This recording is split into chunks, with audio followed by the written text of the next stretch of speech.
Olá pessoal, essa é uma aula da disciplina de Cálculo Numérico do curso de Ciência da Computação no campus da UFC em Crateús. Em particular, este é o primeiro vídeo gravado exclusivamente para a disciplina de Cálculo Numérico, uma vez que nas aulas anteriores têm sido aproveitados alguns vídeos que foram gravados no contexto da disciplina de Matemática Computacional. Como há a falta de alguns vídeos de Matemática Computacional para cobrir certos tópicos que ainda residem em cálculo numérico, a gente vai gravar alguns vídeos justamente para suprir essa necessidade. Dentre esses vídeos, a gente vai gravar o da aula de hoje, que fala sobre a regra do trapézio. A regra do trapézio é uma forma de aproximação de integrais baseada em interpolação polinomial. Como surge a regra do trapézio? A regra do trapézio ela surge quando a gente considera que o integrando da nossa integral ele pode ser bem aproximado por um polinômio de Lagrange que passe por dois pontos, certo? E como vocês já devem ter visto das aulas que falam a respeito da regra da posição falsa, um polinômio de Lagrange que passe por dois pontos nada mais é do que uma reta, tá bem? Então a regra do trapézio ela vai ter um bom efeito de aproximação quando o integrando da nossa integral muito se assemelha a uma reta. Nesse caso, a regra do trapézio vai proporcionar uma boa aproximação. Caso o nosso integrando seja tudo menos uma reta, seja bastante diferente de uma reta, tenha altas curvaturas, tenha altas medidas de curvatura, então a regra do trapézio ela não é um bom candidato para prover uma aproximação para a nossa integral. Ainda assim, existem técnicas de decomposição do intervalo de integração que permitem a aplicação da regra do trapézio mesmo nesses casos. Pois bem, o que a gente vai ver agora é o desenvolvimento da regra do trapézio. Bem, a ideia principal consiste justamente disso, de admitir que o nosso integrando ele consegue ser bem aproximado por um polinômio de Lagrange que passe por dois pontos, ou seja, uma reta que passe pelos pontos A, f de A e B, f de B.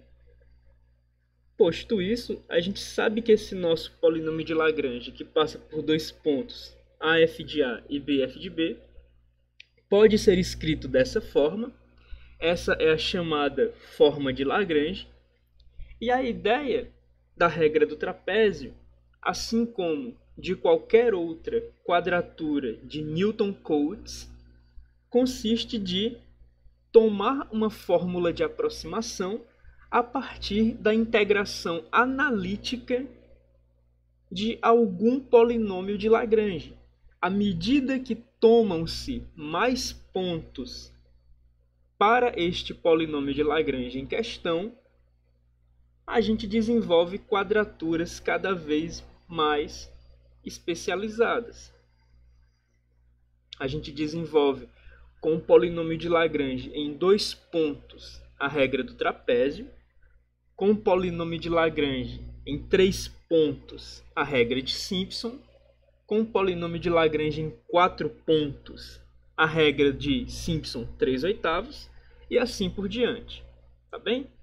Então, nesse curso, a gente vai observar o desenvolvimento analítico da regra do trapézio e da regra de Simpson. O desenvolvimento analítico da regra de Simpson 3/8 fica como um dos exercícios para as nossas entregas. Pois bem, então a gente sabe que o nosso polinômio de Lagrange, escrito na forma de Lagrange, pode ser visto dessa forma.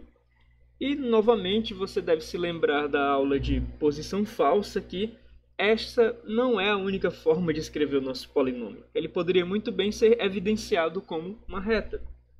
Mas a gente vai escrever dessa forma porque,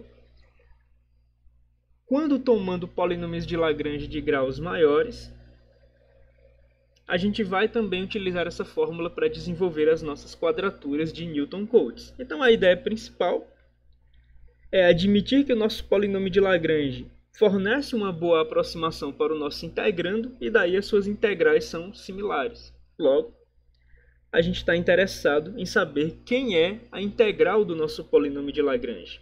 No caso, nota que a gente não está especificando um valor para A, um valor para B. Então a gente está então a gente está deduzindo essencialmente uma integral analítica, tá bem?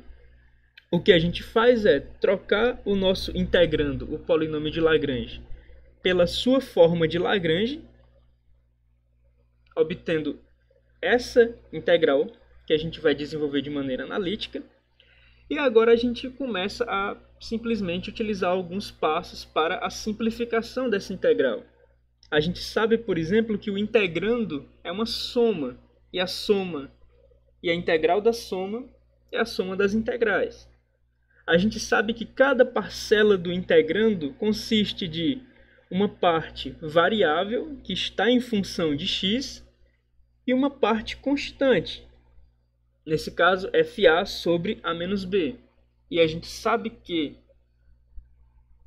a integral de uma constante vezes uma função é igual a constante vezes a integral da função. Então a gente vai separar isto em duas integrais, uma para cada parcela, e cada parcela vai ser a constante vezes a integral da função. E daí a gente vai obter esta expressão, que é igual a essa integral. Tudo bem. Uma vez que a gente tenha obtido esta expressão, a gente agora está diante de integrais bastante elementares. A integral de x menos b e a integral de x menos a, ambas no intervalo de a até b. O que a gente faz com elas é simplesmente substituir o integrando por uma primitiva. E uma vez que a gente tenha substituído cada um dos integrandos por primitivas, observa que, salvando aqui na margem do colchete o intervalo de integração, acredito ser uma boa prática, a gente vai aplicar o teorema fundamental do cálculo. Lembra que o teorema fundamental do cálculo não vai modificar essas constantes que estão multiplicando as nossas integrais, que agora são primitivas, tá bom? O que o teorema fundamental do cálculo vai fazer é computar essa primitiva quando valorada por b, menos a mesma primitiva quando valorada por a. Então, este é o resultado do teorema fundamental do cálculo para a primeira primitiva na nossa expressão, e este é o resultado do teorema fundamental do cálculo para a segunda primitiva na nossa expressão. Uma vez que a gente já tem uma expressão que não lida mais com integrais, a gente vai fazer o processo de simplificação dessa expressão, e esse processo é puramente algébrico. Portanto, a gente não vai entrar em tantos detalhes. O que a gente vai notar aqui é que este termo em particular é multiplicado por menos 1, e para a gente multiplicar essa fração por menos 1, a gente precisa multiplicar cada uma dessas parcelas internamente por menos 1. Daí a gente fica com a mesma fração em evidência nos dois lados. E o que a gente pode fazer a esse respeito é colocar em evidência uma parte delas, deixar essa outra parte para multiplicar com esta daqui. Isso vai facilitar a simplificação. E seguindo um pouco mais na simplificação, a gente vai chegar no ponto em que a gente encontra a fórmula para a regra do trapézio, tá bom? Se você notar, a nossa quadratura de Newton-Cotes com um polinômio de Lagrange em 2 pontos leva esse nome porque a sua fórmula final, de fato, remete à fórmula da área do trapézio. Um trapézio com altura b menos a, com uma de suas bases tendo comprimento f de a e outra de suas bases tendo comprimento f de b. Então a gente tem uma fórmula para a nossa quadratura de Newton-Cotes com um polinômio de Lagrange de 2 pontos. E em particular, essa fórmula remete precisamente à fórmula da área de um trapézio. Daí a gente tem esse nome, a regra do trapézio, para a primeira quadratura de Newton-Cotes que a gente está desenvolvendo. Tá bem?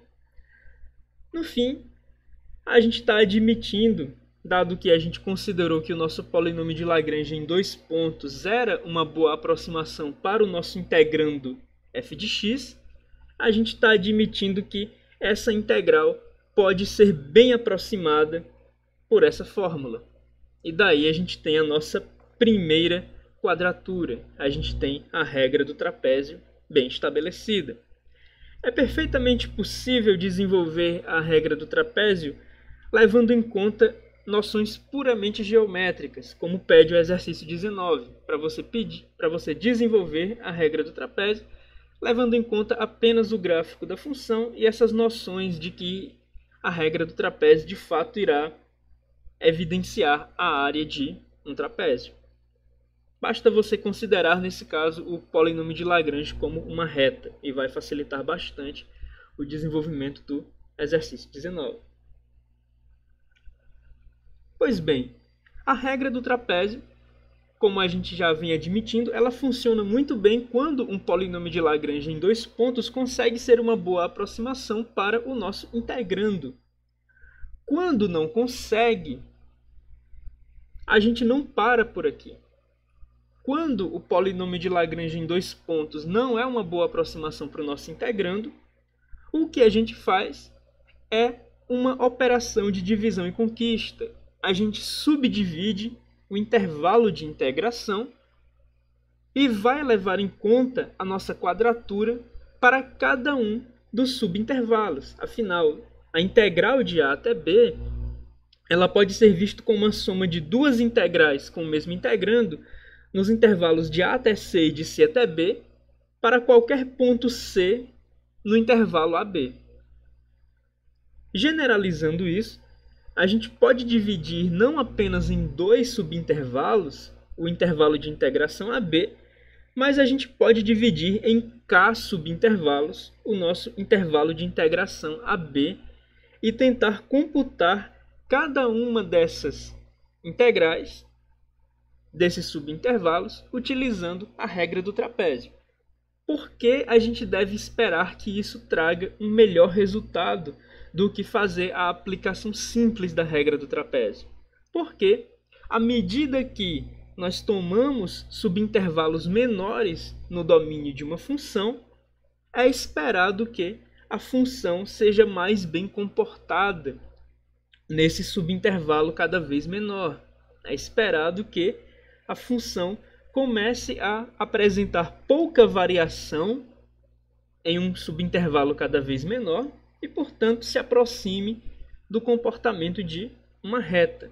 Daí, de fato, o nosso polinômio de Lagrange em 2 pontos, essencialmente uma reta, iria conseguir ser uma boa aproximação para uma função em um subintervalo no qual ela de fato se assemelhe bastante a uma reta. Então, o procedimento da regra do trapézio, ele pode ser visto de maneira simples, como a aplicação direta da regra, ou ele pode ser visto de maneira composta, como a aplicação da regra em k subintervalos. E ainda mais, a gente pode desenvolver um algoritmo em que cada iteração, cada uma de suas iterações, ou seja, na iésima iteração, a gente leva em conta a subdivisão do intervalo AB em 2 elevado a i subintervalos, como é ilustrado na seguinte figura. Nessa figura, cujo código-fonte você vai conseguir observar no código-fonte das notas de aula, certo? Isso aqui é LaTeX puro, então você vai conseguir observar o desenvolvimento da regra do trapézio com 1, 2 e 4 subintervalos no código-fonte das notas de aula. Aqui a gente observa justamente a função f de x sendo aproximada, primeiramente, pela regra do trapézio simples. Então, a área abaixo da curva azul seria o valor da integral de f de x, e a área abaixo desse segmento de reta vermelho seria a aproximação retornada para essa integral. Nota que existe um erro gigantesco. Existe um erro enorme, que é justamente a área que está sobre o segmento de reta vermelho e sob a curva azul.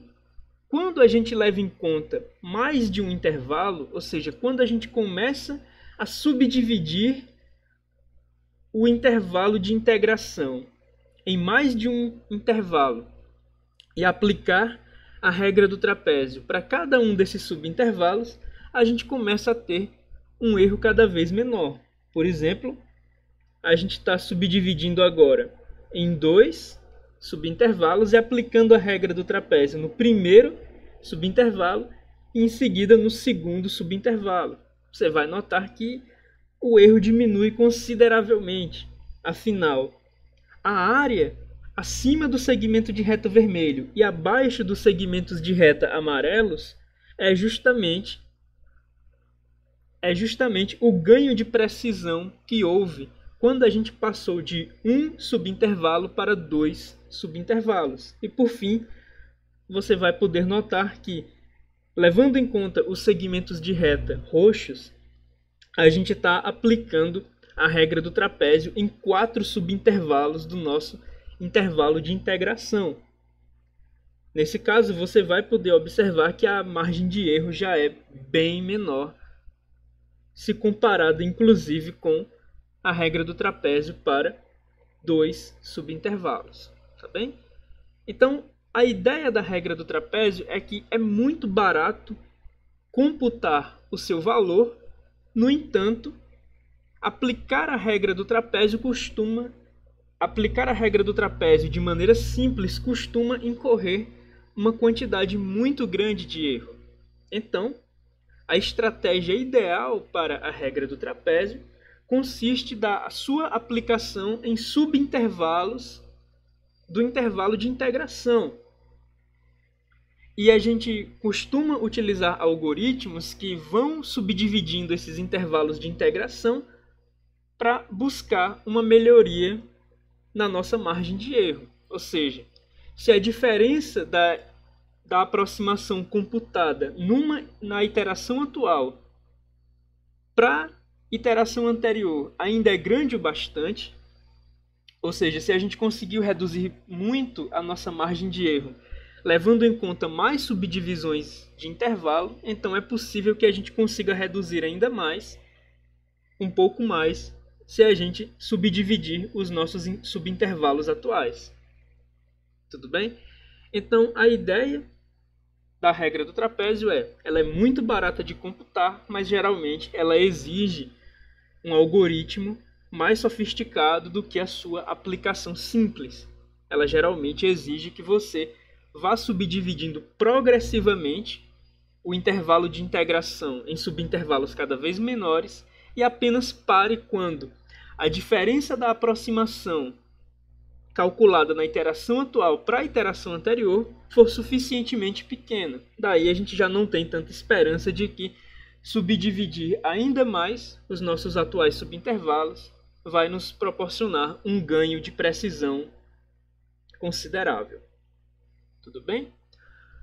Bom, esse é o conteúdo da aula de hoje e a gente se vê na próxima aula, que vai tratar sobre a regra de Simpson. Então, até lá!